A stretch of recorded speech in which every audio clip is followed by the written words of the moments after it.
বেঁধে সাজা হলুদ রঙা শাড়িতে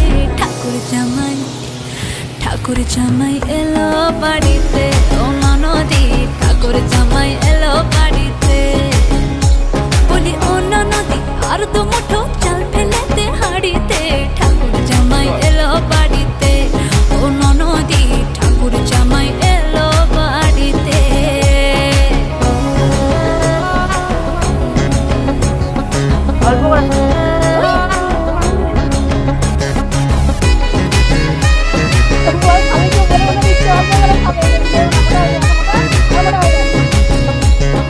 পাঠাই কারে জেলে পাড়ায় আনতে হবে মাছ, পাঠাই কারে জেলে পাড়ায় আনতে হবে মাছ, কিনতে হবে রাঙা আলু পটল গোটা। এমন সময় মিনসে দেখি, ওই হই এমন সময় মিনসে দেখি সাবান ঘষে। তাকাও এদিকে।